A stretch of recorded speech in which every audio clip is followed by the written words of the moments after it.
Je ne peux pas concevoir la danse sans cette idée de partage et de transmission. Il est pour moi, pas mal de choses m'ont été transmises depuis l'enfance, dans mon éducation, dans un certain savoir-faire, et notamment dans la danse. Et ça a été pour moi le grand challenge, comment moi, ici, aujourd'hui, je peux transmettre des choses assez particulières, différentes, lointaines des uns et des autres, comment je peux les partager et les transmettre à des gens différents de moi, loin de moi. Voilà, je pense qu'aujourd'hui la danse a besoin de ça pour se nourrir un peu de la différence des uns et des autres, hein, pour s'enrichir et se développer et se transformer. La transmission appelle la transformation et le changement et l'évolution. Enfin, pour moi, c'est des choses qui sont importantes et au centre de mon travail. Vous vous souvenez qui vous a donné envie de danser et qui vous a appris le premier à bouger?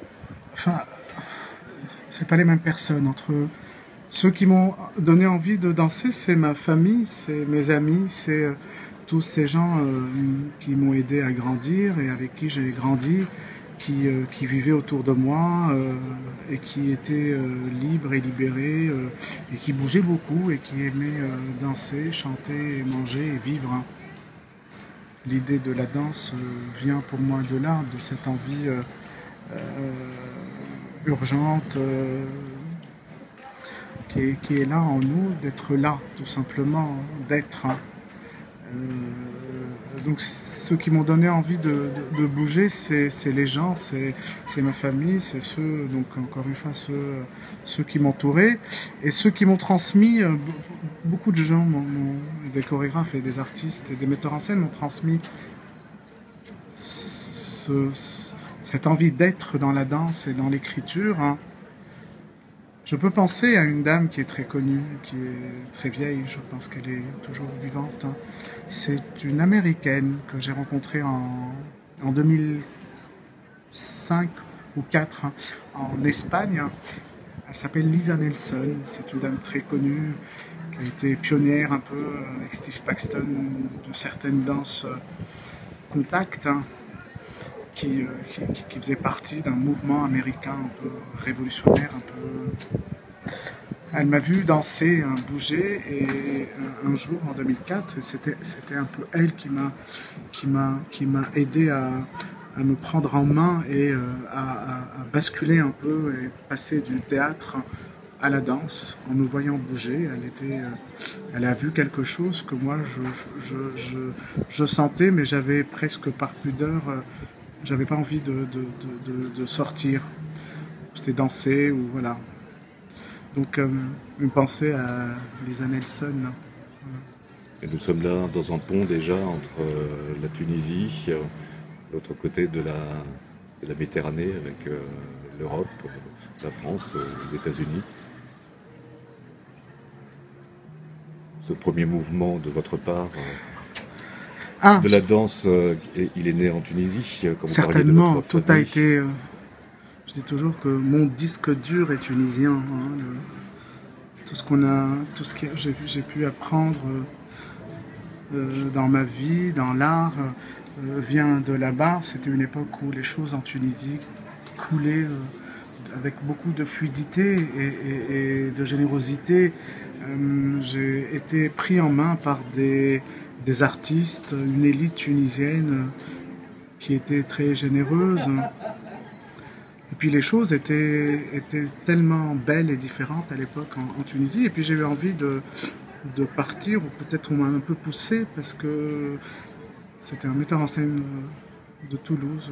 Il était directeur du Théâtre National de Toulouse, qui m'a vu jouer dans une pièce tunisienne, qui m'a proposé d'intégrer sa compagnie. Et puis voilà, je me suis dit pourquoi pas. J'avais envie d'être un peu plus dans du texte, dans du classique.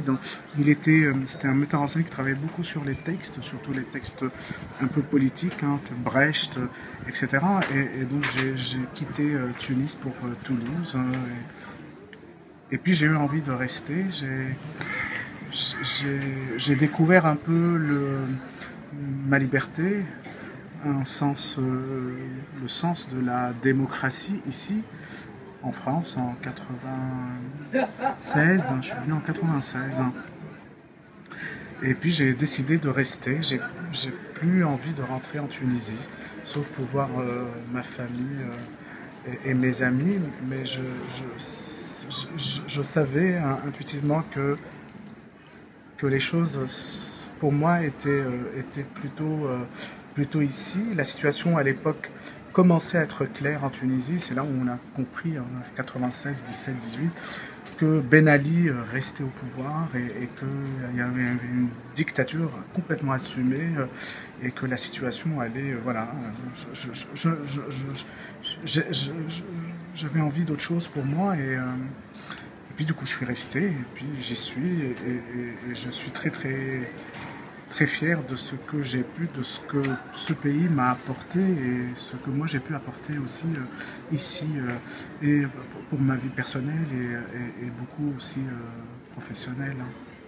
Alors, nous sommes vraiment dans votre travail, de la chorégraphie, de la danse, de l'intime, de la liberté, du collectif.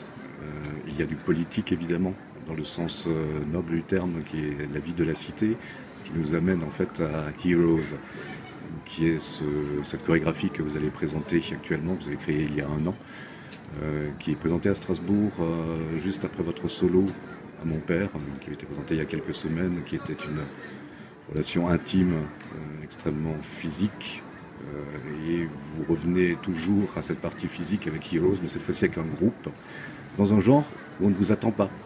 C'est-à-dire travailler avec des danseurs qui viennent de la danse urbaine, qui n'est pas, je dirais, spontanément une danse sur laquelle vous étiez très à l'aise, il me semble, et vous le direz mieux que moi.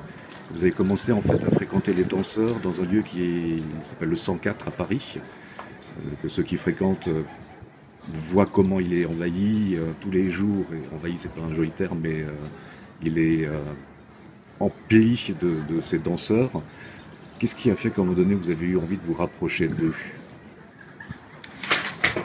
Il est nécessaire pour moi de me raconter ou d'affirmer des choses en dansant. Je pense que le désir qui était le mien, qui est toujours le mien d'être dans la danse, est un désir de liberté, d'expression, de raconter un peu mes histoires, mon intimité, mon vécu, le moi, et puis raconter un peu l'entourage, ici, maintenant, ce qui se passe, le monde dans lequel nous vivons.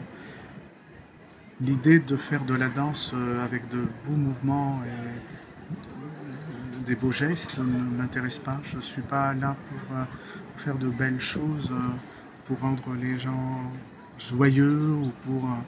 Il est important pour moi que la danse et que les danseurs interpellent et interrogent à travers leur corps, les corps des autres, le monde dans lequel nous vivons. La première chose qui subit les événements, c'est le corps. Quand on assassine, c'est un corps qu'on va assassiner. Et quand l'oppression, c'est le corps qui subit ça.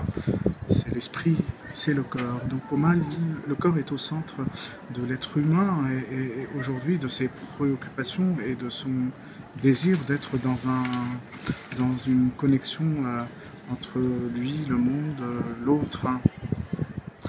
Évidemment, je passe beaucoup par le solo, j'aime beaucoup être seul sur scène pour me raconter. Et à travers mon histoire, j'essaye d'aller toucher ou aller envahir l'autre et d'essayer de lui tirer son histoire et d'être dans un rapport universel, partagé. Lui transmettre mon histoire, c'est partager son histoire à lui et de communiquer avec les uns et les autres partout, tout le temps. Ça, c'est les solos. Donc, à Mon Père, une dernière danse et un premier baiser présenté à Pôle Sud, c'était le deuil, le chagrin, le départ d'un être qui est cher, le père. Donc, voilà. On est tous un jour face à ça, la perte d'un être cher et ce manque subi. Heroes, c'est autre chose. Heroes, effectivement, je suis associé au 104 à Paris. Je fréquente ce lieu qui est devenu, depuis un moment, un lieu de rencontre de ces danses urbaines qui ne m'ont jamais parlé, que je ne connais pas. Et j'ai été très curieux de savoir pourquoi on dansait ça et d'où ça venait et où ça allait et qui sont ces jeunes gens qui se passent des heures et des heures à échanger des techniques et des danses devant tout le monde. Et ça m'a beaucoup interpellé parce que moi j'ai besoin d'intimité, de pudeur pour sortir le mouvement, pour le faire, pour le créer, le trouver, l'interroger. J'ai besoin d'être dans un studio mais seul ou avec des gens avec qui je travaille, mais je ne peux pas travailler, devant tout le monde et c'est une affaire très intime. Et je me suis beaucoup interrogé sur le côté exhibitionniste de cette danse, le côté excellence. Il y a beaucoup d'excellence, il y a beaucoup de choses que moi je ne sais pas faire et qui ne font pas partie de mon histoire. Moi je ne viens pas du tout de cette culture urbaine américaine ou occidentale. Et puis voilà, ça a pris beaucoup de temps. Je suis allé les rencontrer, les auditionner, leur proposer de découvrir mon travail. Et on a passé beaucoup de temps, on a beaucoup discuté et pour leur dire que j'allais prendre soin d'eux et que j'allais leur rendre hommage et que je ne suis pas dans un rapport de voyeur hein, ou d'une personne qui va expérimenter des choses contemporaine sur eux, parce qu'il y a vraiment, dans le langage urbain, il y a vraiment une différence entre le contemporain pour eux et leur propre langage. Ce sont deux choses, ils sont assez réactionnaires quand il s'agit de danse contemporaine. Donc il fallait les mettre en confiance et sachant que moi je ne connais pas leur vocabulaire et je ne maîtrise pas ça, donc il fallait aussi me préparer à ça. Et puis ils sont très jeunes, ils viennent des milieux assez différents. C'était une affaire assez complexe, hein. Assez complexe, il fallait beaucoup de temps, il fallait avoir les nerfs assez solides parce que c'est des caractères, c'est des personnalités avec beaucoup de conviction. C'est une génération qui pense détenir pas mal de vérité. Et voilà, l'ambition était ça, et j'aurais beaucoup parlé d'ambition qui était la leur. La mienne, c'était une création, c'était de la transmission et de la générosité, et la leur, c'était où ils veulent, jusqu'où ils peuvent aller avec ce langage qui n'est pas le mien, mais que je devais m'approprier. Donc c'était un échange entre nous deux, qui n'est pas toujours facile du tout, mais il fallait être patient et il fallait...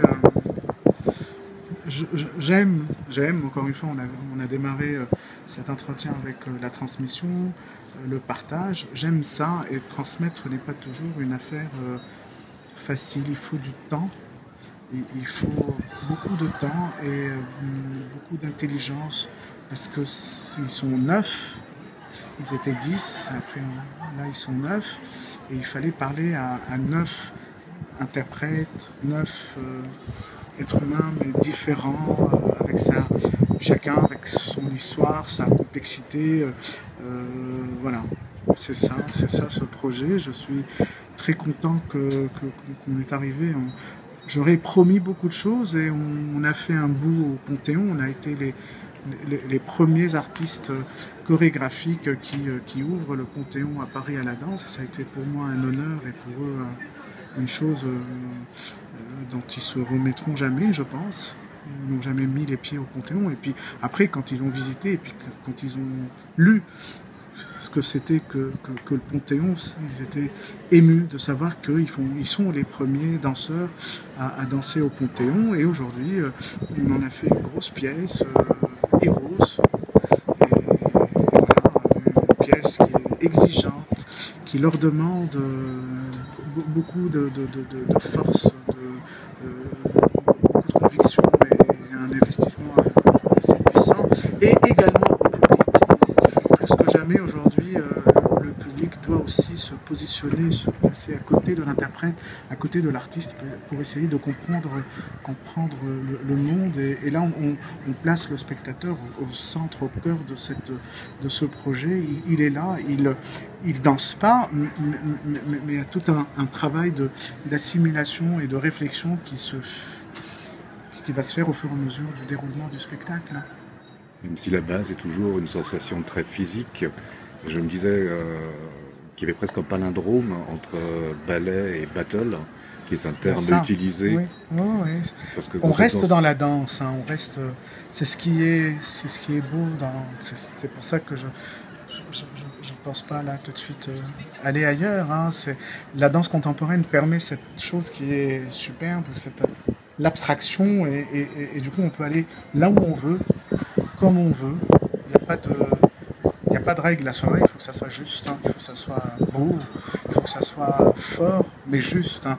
Et donc du coup, ils sont pleins, ce spectacle est plein de moi, d'eux-mêmes, hein, et de nous tous, des gens qui viennent voir. Ce qui est étonnant, c'est que de voir des gens avec des âges et qui viennent nous voir, ils ne vont pas apprécier, c'est quand même... Le médium, c'est l'urbain. Et des fois, je pense être un peu mal placé pour juger les gens. Et je me dis non, ça ne passera pas. Mais après, de voir les gens complètement fascinés, émus presque aux larmes, alors qu'ils sont pas du tout dans ça. C'est que cette danse est pleine d'humanité. Après, que ce soit du contemporain, du ballet ou des formes urbaines, on s'en fout. Il y a beaucoup d'émotions, il y a beaucoup d'histoires, hein, nos histoires, mes histoires, les leurs, et une histoire du monde, hein, sur la solitude, sur l'altérité, être ensemble, ce rapport dans Heroes au pays, à la nation, à la patrie. Voilà, il y a tout ça. Ici, aujourd'hui, avec un contexte politique international, français. On est à un peu moins d'un mois aujourd'hui des élections. Voilà, je pense que tout ça va mal, hein, et la danse doit un peu danser un peu cette chose. Vous disiez quelque part que vous regrettiez quand vous les voyiez danser au 104, les danseurs, les danseuses de la danse urbaine, que les corps ne se rencontraient que très peu, que vous aviez envie que ces corps se rencontrent, et vous aviez autre chose comme envie, c'était de commencer à voir à quoi ils rêvaient. Est-ce qu'aujourd'hui, vous avez réussi à faire en sorte que les regards se croisent, que les corps se frôlent, et est-ce que vous avez approché un peu ce rêve, le vôtre et le leur? Le mien, oui. Oui, et le leur, ça dépend beaucoup d'eux. On ne fait pas de bilan. On reste dans un rapport.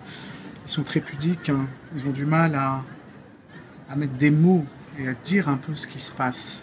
Mais ça, c'est propre à toute cette génération. Ils ne savent pas forcément toujours dire les choses et trouver une langue qui va... Donc pour eux, c'est ça, hein, c'est l'échappatoire. Ou le refuge, c'est le mouvement, c'est la danse. J'ai vu, il y a une transformation, il y a un grand changement, et c'est très beau parce que moi je le vois dans le corps, je le vois dans le regard, je le vois quand je les vois aujourd'hui discuter entre eux. Après, je pense que tout ça a besoin d'un peu plus de temps, mais et c'est ce qui est beau avec la danse, que les choses peuvent se mettre en place. Il y a une temporalité qui est très particulière, hein. Il faut attendre, mais il y a des prémices un peu de belles choses, et il y a une espèce de sérénité, de plénitude qui est là dans les corps, dans les visages, qui est déjà énorme, qui n'existait pas au départ, et ça me comble.